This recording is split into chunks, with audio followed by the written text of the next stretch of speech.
तो अब हम तकनीकी विवरण के बारे में बात करते हैं जो इस मोबाइल रिपेयरिंग कोर्स में आवश्यक है। मोबाइल नेटवर्क कैसे काम करता है? मोबाइल को रिपेयर करने से पहले या मोबाइल की प्रॉब्लम का पता लगाना हमें पता होना चाहिए कि मोबाइल नेटवर्क कैसे काम करता है। पूरा क्षेत्र, इस देश और दुनिया का पूरा क्षेत्र छोटे छोटे क्षेत्रों में विभाजित है। प्रत्येक छोटे क्षेत्र में मोबाइल नेटवर्क सिस्टम आर्किटेक्चर होता है जिसे छोटे क्षेत्र के बेस स्टेशन में विभाजित किया जाता है। एक बेस स्टेशन छोटा टावर है जो एक विशेष कवरेज क्षेत्र को कवरेज प्रदान करते हैं। कवरेज क्षेत्र के अंदर उपयोगकर्ता को सिग्नल ट्रांसमिट एंड रिसीव करता है। वो सिग्नल हमें बेस स्टेशन से प्राप्त होते हैं। बेस स्टेशन स्वयं मोबाइल स्विचिंग सेंटर तारों द्वारा जुड़ा हुआ है जो सामान्य टेलीफोन प्रणाली द्वारा दुनिया के बाकी हिस्सों से जुड़ा होता है। Mobile switching centre cellular network को नियंत्रित करता है और उपयोगकर्ता सदस्यता का ट्रैक रखता है। मूल रूप से मोबाइल नेटवर्क आज मूल अवधारणा है जिसे सेलुलर अवधारणा के रूप में जाना जाता है। सेलुलर अवधारणा में जिस पर चर्चा करने से पहले पूरे क्षेत्र को छोटे क्षेत्रों में विभाजित किया जाता है जिन्हें सेल नाम दिया गया है। पूरे शहर को कवर करने वाला एक बेस स्टेशन शहर को छोटे कवरेज क्षेत्र में विभाजित किया जाता है जिसे उनके सेल के रूप में जाना जाता है। ये सेल हेक्सागन के आकार की होती है। ये सेल जो है वो हेक्सागन के आकार की होती है, उसका स्ट्रक्चर हेक्सागोनल होता है। इस हेक्सागोन्स ने पूरे क्षेत्र को कवर करने के लिए एक साथ संयुक्त किया। इसके अलावा हम फ्रीक्वेंसी रीयूज की एक अवधारणा भी हो सकती है। दूरसंचार उद्योग को प्रदान किए गए पूर्ण बैंडविड्थ का रीयूज करना, हमें इसे बहुत कुशलता से उपयोग कर सकते हैं।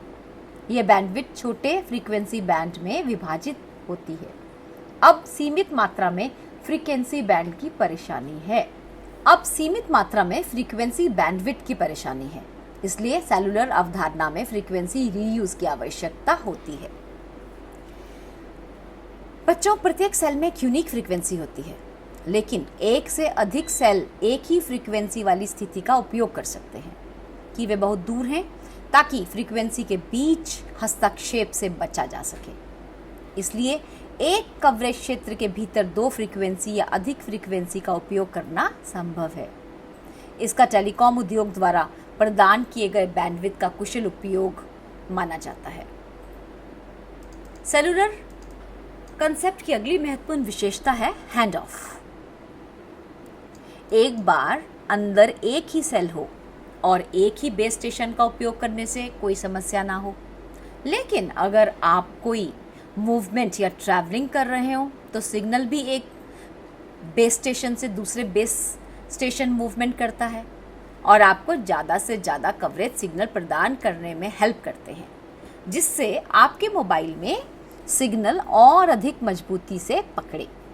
इसलिए कॉल को एक बेस स्टेशन से दूसरे बेस स्टेशन पर ट्रांसफ़र करने की प्रक्रिया को हैंड ऑफ के रूप में जाना जाता है। हमारे पास दो प्रकार के hand of, high hand of और सॉफ्ट हैंड ऑफ। हमारे पास दो प्रकार के hand of, hard hand of और सॉफ्ट हैंड ऑफ हो सकते हैं। हार्ड हैंड ऑफ वह है जिसमें सबसे कम सिग्नल की ताकत वाला बेस स्टेशन मोबाइल फ़ोन को छोड़ देता है, इससे पहले कि मोबाइल फ़ोन बेस स्टेशन से उच्च सिग्नल की ताकत से जुड़ा हो। इसलिए इसकी समस्या हो सकती है क्योंकि मोबाइल कॉल को प्रगति में रोका जा सकता है। इसलिए मूल रूप से हम सॉफ्ट हैंड ऑफ का उपयोग कर रहे हैं, जिसमें मोबाइल पिछले बेस स्टेशन के साथ संपर्क में रहता है और जो कम सिग्नल की ताकत है और उच्चतम सिग्नल बेस स्टेशन से कनेक्ट होता है। इसके बाद ही ये सबसे कम ताकत वाला बेस स्टेशन छोड़ता है। यह एक सॉफ्ट हैंड ऑफ है। पता है कि हम उन बुनियादी इलेक्ट्रॉनिक कंपोनेंट के बारे में चर्चा कर रहे हैं जिनका उपयोग मोबाइल फ़ोन बनाने में किया जाता है। आप सब जानते हो कि हम उन बुनियादी इलेक्ट्रॉनिक कंपोनेंट्स के बारे में चर्चा कर रहे हैं और उन्हें देख रहे हैं जिनका उपयोग मोबाइल फ़ोन बनाने में किया जाता है। सबसे पहले हमारे पास बैटरी, जो ऊर्जा को संग्रहित करने के लिए उपयोग में लाई जाती है। प्रतिरोध जो प्रमुख धारा को सर्किट में पारित करने की अनुमति नहीं देगा। मोबाइल फोन में क्रिस्टल एक आयताकार के रूप में उपयोग किया जाने वाला डायोड और मोबाइल फोन का एंटीना बेसिक हिस्सा होता है। हमारे पास photodiode, fuse, inductors, loudspeaker, IC और कई अन्य ऐसे उपकरण हैं जो हार्डवेयर में उपयोग किए जाने वाले इलेक्ट्रॉनिक उपकरण हैं।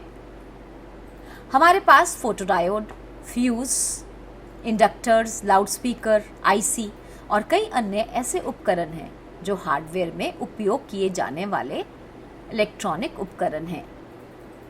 मुझे पूरा विश्वास है कि आप सब जो है अच्छे से अब ये समझ पा रहे होंगे कि ये हमारे हार्डवेयर उपकरण क्या हैं। हार्डवेयर रिपेयरिंग में हमें कई टूल्स की आवश्यकता होती है। सोल्डरिंग प्रोसेस के लिए हमें कई टूल्स की आवश्यकता होती है, जो कि soldering iron, soldering station, solder और डीसोल्डर वायर, सोल्डर पेस्ट और फ्लक्स।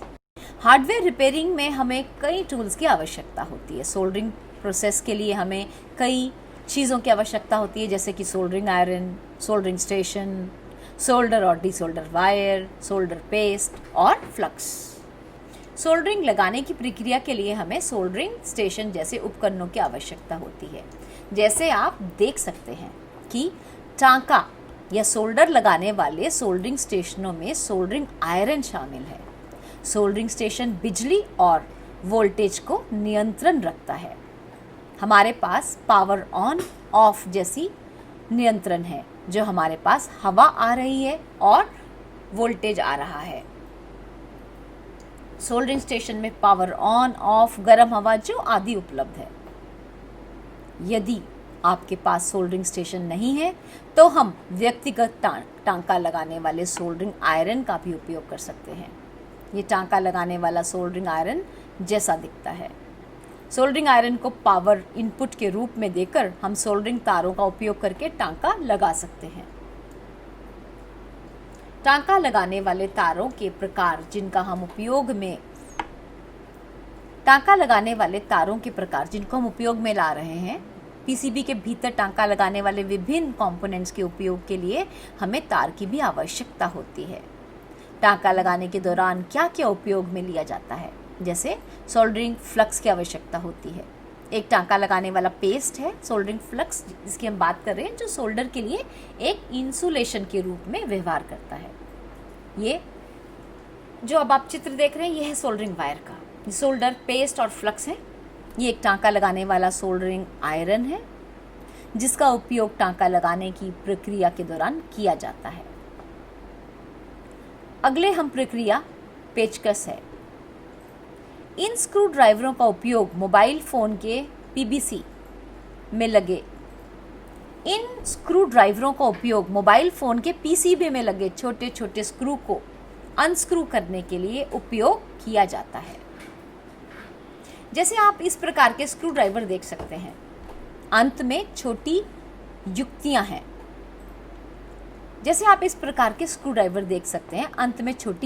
हैं। लेकिन प्रत्येक टिप का अलग अलग आकार है, जो अलग अलग प्रकार के स्क्रू को खोलने में उपयोग किया जाता है। तो अभी आपको क्लियर हुआ। विभिन्न प्रकार के कटर की आवश्यकता भी होती है। सबसे पहले हमें पीसीबी बोर्ड के प्रमुख हिस्से को काटने के लिए ब्लेड कटर की आवश्यकता थी। अगले हमारे पास एक नोज कटर है। इसका उपयोग बहुत छोटे हिस्से को काटने के लिए किया जाता है। पॉइंट कटर, इसका काम भी नोज कटर के समान ही रहता है। पर कटर के प्रकार मोबाइल फोन छोटे छोटे कंपोनेंट्स को पकड़ने में किया जाता है, जिसके लिए विभिन्न प्रकार के कटर का उपयोग कर सकते हैं।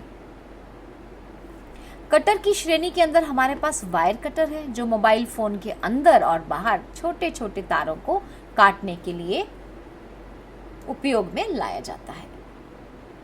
आगे हमारे पास ये आप जो देख रहे हैं ये चिमटी है।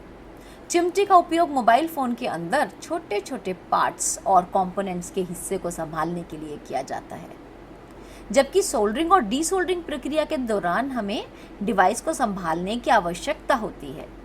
हम ब्रश का उपयोग करते हैं मोबाइल फोन के पीसीबी बोर्ड को साफ करने के लिए। बुनियादी कंपोनेंट हैं कि हम बुनियादी उपकरण हैं कि हम मोबाइल मरम्मत के लिए की ज़रूरत है एक मल्टीमीटर की। बच्चों, मोबाइल मरम्मत के लिए अब हमें ज़रूरत होती है मल्टीमीटर की। ये एक बुनियादी उपकरण है। इस मल्टीमीटर का उपयोग ये जानने के लिए किया जाता है कि कितना वोल्टेज आ रहा है, प्रतिरोध क्या है, रेजिस्टेंस जिसे हम कहते हैं, कितना करंट आ रहा है। अब आप इस मल्टीमीटर के बारे में देख सकते हैं, ये डिस्प्ले है। मल्टीमीटर, ये मल्टीमीटर का पावर पॉइंट है। हमारे पास नोब्स हैं जिसमें निकायों की श्रेणी शामिल होती है। इस मल्टीमीटर में आप बच्चों देख सकते हैं कि वोल्टेज रेंज जो है 20 वोल्ट से लेकर 200 मिली वोल्ट तक रहेगी। मोबाइल फ़ोन की बैटरी लगभग 3.5 वोल्ट्स में काम करती है, राइट? इसलिए हम ये कह सकते हैं कि मल्टीमीटर को 22 वोल्ट्स के पास भी सेट किया जाना चाहिए ताकि हम वोल्टेज को ठीक से माप सकते हैं।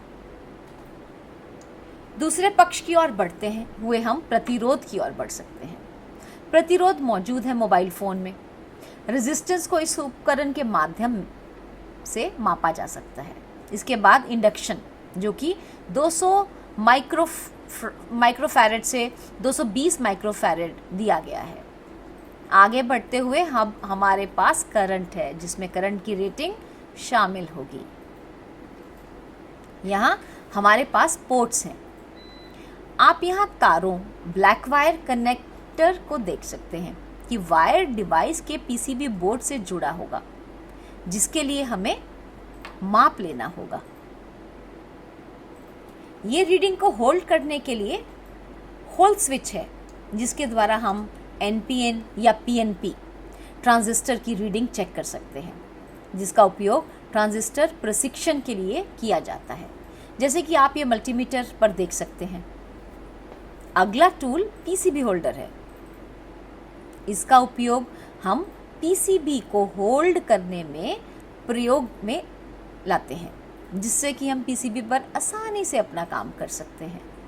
यह पीसीबी को अपने अंदर होल्ड कर लेता है, जिससे पीसीबी पर कार्य आसानी से कर सकते हैं। हम थिनर की मदद से पीसीबी को क्लीन कर सकते हैं। हम जंपर और तारों आदि की सफाई के लिए अलग उपकरण की ज़रूरत होती है। हमें जंपर और तारों आदि की सफाई के लिए अलग उपकरण की ज़रूरत होती है, जैसे कि हम एक साधारण छोटे पेंट ब्रश का उपयोग कर सकते हैं।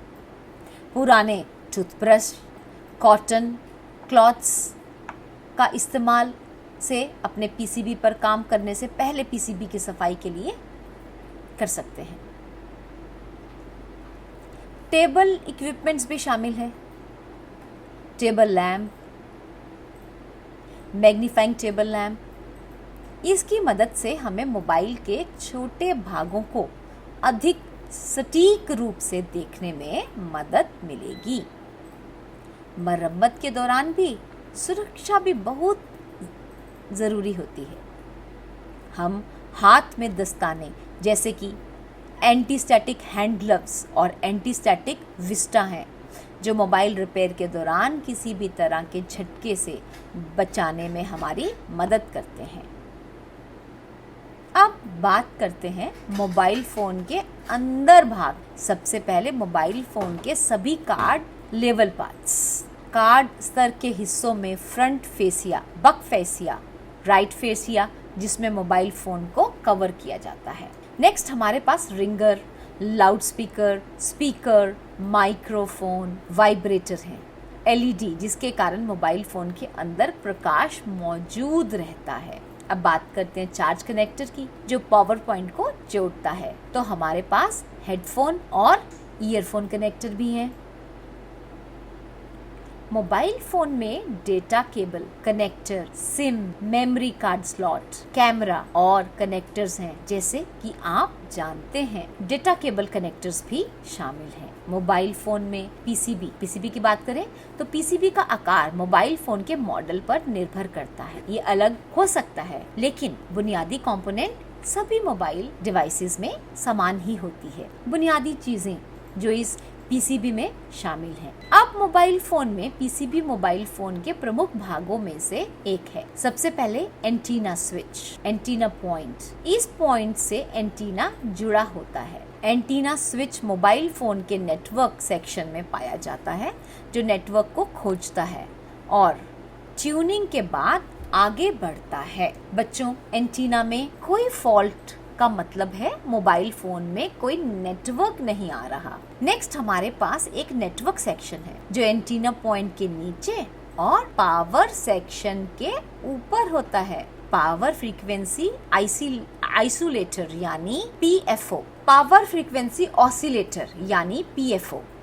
एंटीना स्विच के पास पीएफओ पाया जाता है। ये नेटवर्क फ्रीक्वेंसी को फिल्टर और एम्पलीफाई करता है, बढ़ाता है और होम नेटवर्क का चयन करता है। पीएफओ में कोई फॉल्ट का मतलब है कि मोबाइल फोन में कोई नेटवर्क नहीं है, जिससे मोबाइल डेड हो सकता है। तो आप समझे, पीएफओ हमें जो है वो नेटवर्क फ्रीक्वेंसी को फिल्टर कर और एम्पलीफाई कर होम नेटवर्क प्रदान करता है। और अब अगर हम बात करें आरएफ और नेटवर्क आईसी की, तो ये पीएफओ के पास पाया जाता है और सीपीयू के निर्देशों के अनुसार ऑडियो और रेडियो के ट्रांसमीटर और रिसीवर के रूप में काम करता है। यदि ये दोषपूर्ण है, if it is working fine, तो इसका मतलब है, यदि ये दोषपूर्ण है, ये फॉल्टी है अगर, तो इसका मतलब है कि आपके मोबाइल में नेटवर्क की समस्या है। पीएफओ के पास 26 मेगाहर्ट्ज क्रिस्टल ऑसिलेटर,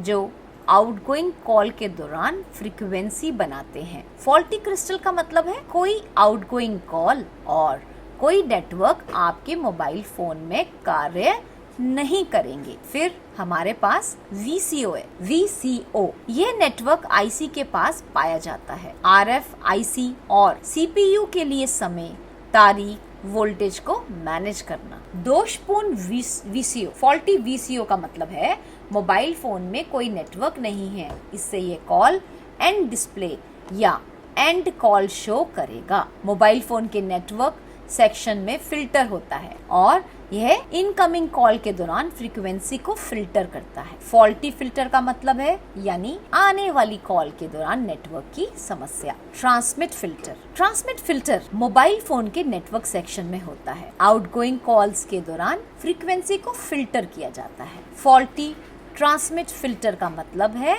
ये आउटगोइंग कॉल के दौरान नेटवर्क समस्या पैदा कर रहा है। अब बात करते हैं मेमोरी की। ये रोम, जो कि जिसे हम कहते हैं ROM means read only memory, mobile phone के पावर सेक्शन में पाई जाती है और मोबाइल फ़ोन में करंट ऑपरेटिंग सिस्टम को लोड करती है। रोम या रीड ओनली मेमोरी में कोई फॉल्ट का मतलब क्या है? इसका मतलब है मोबाइल फ़ोन डेड हो जाएगा। एक और मेमोरी रैंडम एक्सेस मेमोरी, ये पावर सेक्शन में पाई जाती है। अभी हमने रोम की बात की थी, रीड ओनली मेमोरी, और हम कर रहे हैं रैम, रैंडम एक्सेस मेमोरी। ये सेंड और receive command direct mobile phone के ऑपरेटिंग सिस्टम से प्राप्त करती है। रैम या रैंडम एक्सेस मेमोरी में कोई फॉल्ट का मतलब अब क्या है कि मोबाइल फोन में सॉफ्टवेयर और फोन फ्रीक्वेंटली हैंग होना या फिर मोबाइल फोन डेड भी हो सकता है। रैम में फॉल्ट होने का मतलब है कि मोबाइल फ़ोन के सॉफ्टवेयर और फ़ोन आपका फ्रिक्वेंटली हैंग होने लगेगा या फिर मोबाइल फ़ोन आपका डेड भी हो सकता है। फ्लैश आईसी की बात करें, ये फ्लैश आईसी जो पावर सेक्शन में पाई जाती है। फ्लैश आईसी में मोबाइल सॉफ्टवेयर इंस्टॉल होता है। यदि फ्लैश आईसी में कोई फॉल्ट आ जाता है, यदि फ्लैश आईसी आपका फॉल्टी हो जाता है, तब भी आपका मोबाइल फ़ोन जो है बंद हो सकता है। हमारे पास पावर आईसी है जो रैम के नीचे पावर सेक्शन में पाई जाती है। ये बैटरी से पावर लेती है और मोबाइल फोन के अन्य सभी भागों में आपूर्ति करती है। अब बात करते हैं चार्जिंग आईसी की। तो चार्जिंग आईसी R22 के पास पावर सेक्शन में पाई जाती है। ये चार्जर से करंट लेती है और बैटरी को चार्ज करती है। फॉल्टी चार्जिंग का मतलब है फोन को चार्ज नहीं मिलेगा। RTC रियल टाइम क्लॉक आपकी पावर सेक्शन में पाई जाती है, पावर आईसी के पास। ये मोबाइल फोन को डेट और टाइम चलाने में मदद करता है।